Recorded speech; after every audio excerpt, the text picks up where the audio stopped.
In the autumn of the year 1900, a small Greek sailing vessel is anchored in the lee of a rocky island in the Aegean. The island is called Antikythera.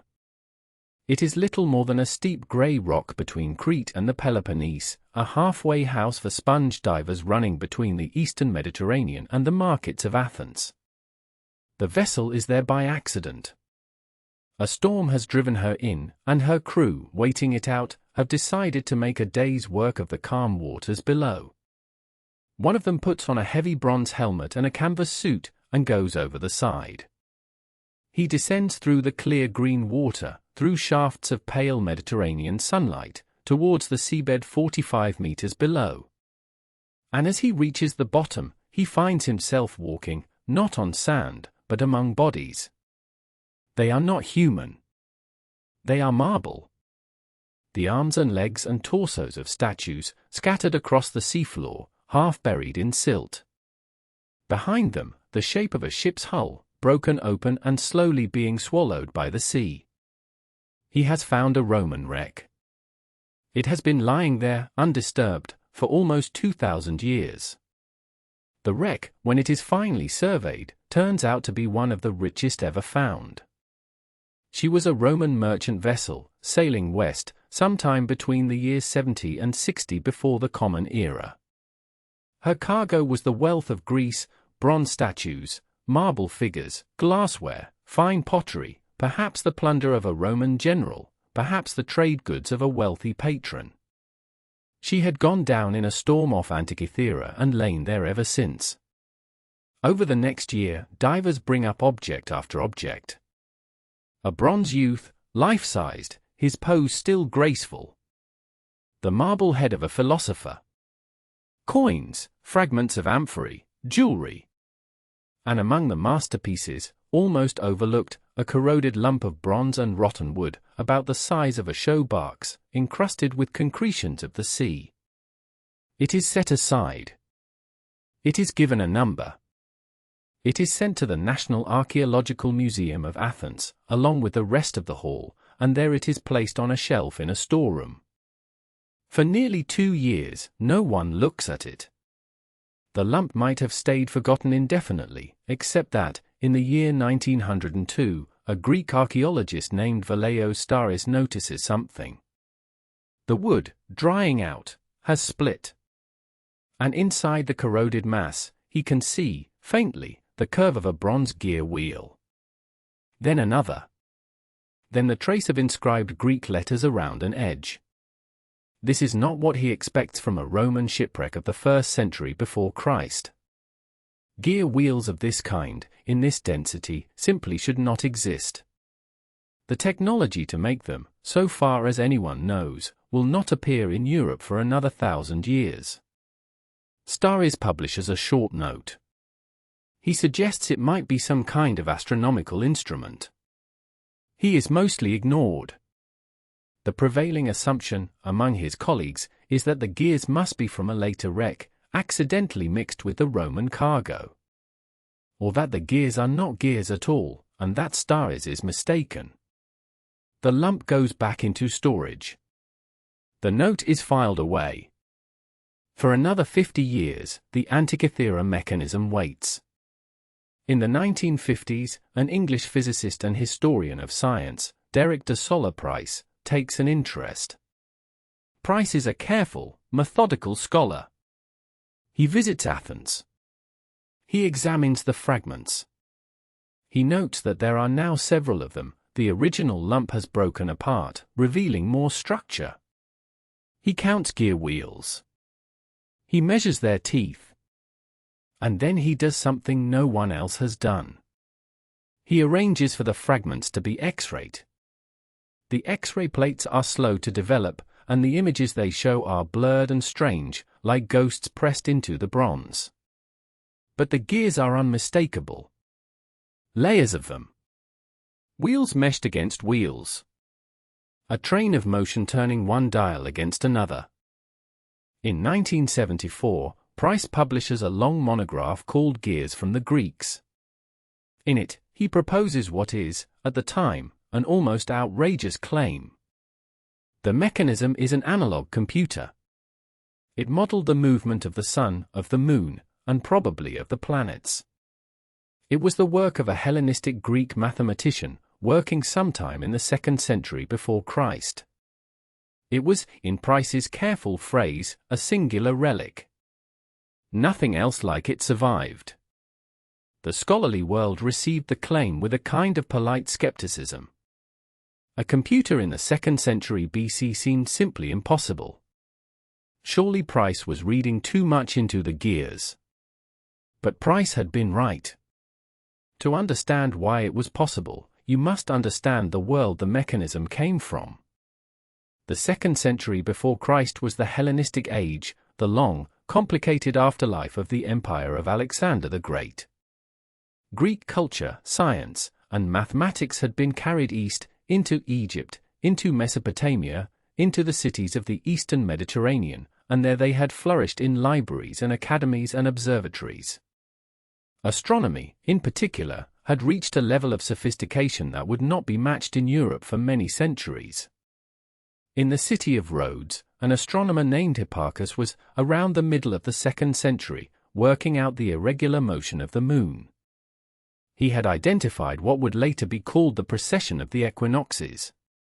He had built mathematical models of the heavens that could predict positions to within a fraction of a degree. In Alexandria, in Syracuse, in Pergamon, mathematicians worked with gears and pulleys and ingenious mechanisms. Archimedes, a century earlier, had built a device that, according to Cicero, could reproduce the motions of the sun and moon and planets. So the knowledge existed. The mathematics existed. The skill existed. And somewhere, most probably in Rhodes, possibly in Corinth, a craftsman, working in the tradition of Hipparchus, sat down and made a machine. We can imagine him in his workshop. We do not know his name. He is working in lamplight, with files and small bronze plates, cutting teeth into wheels by hand. He is turning the gears one against another and watching the motion translate. He is making a thing that has, until that moment, never existed in the world. A machine that thinks the sky. When he finishes, what he has produced is a wooden case the size of a thick book. On its front face, 2 concentric dials, one showing the Greek zodiac, one showing the days of the calendar year. On its back face, 2 great spiral dials. The upper spiral counts out the Metonic cycle, 235 lunar months that fit, almost exactly, into 19 solar years. The lower spiral counts the Saros cycle, the rhythm by which eclipses of the sun and moon repeat, almost exactly, every 18 years and 11 days. By turning a hand crank on the side of the case, the user could wind the calendar forward, watch the sun and moon advance around the zodiac, and read, on a small marker, the date of the next eclipse. It also tracked the 4-year Olympiad cycle, for the scheduling of the games. At least 30 interlocking bronze gears made all of this possible. It is, by any reasonable definition, a computer. In the years 2005 and 2006, an international team led by the British astronomer Mike Edmonds and the mathematician Tony Freeth set out to read the mechanism properly. They commissioned a custom machine.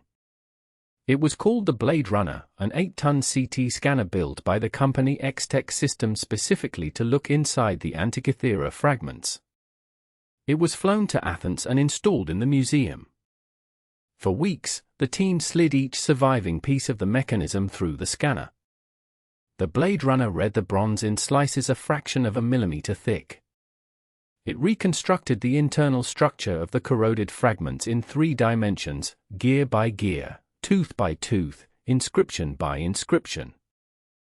There were, in the end, 82 surviving fragments. The largest were called Fragment A, Fragment B, and Fragment C. They were the case, the back plate, and a portion of the dials. And on their surfaces, hidden under 2,000 years of marine concretion, were thousands of letters of inscribed Greek. A user manual, of sorts. The names of the months. The planets. The astronomical phenomena the device could predict. Reading it, Freeth and his colleagues said, was like reading the diary of a Hellenistic mind. What the mechanism implies is the part that is hardest to accept. The skill that built it did not appear from nowhere. A craftsman who could cut 30 interlocking gears, by hand, in bronze, to model the motion of the heavens, was the inheritor of a tradition. There must have been earlier devices.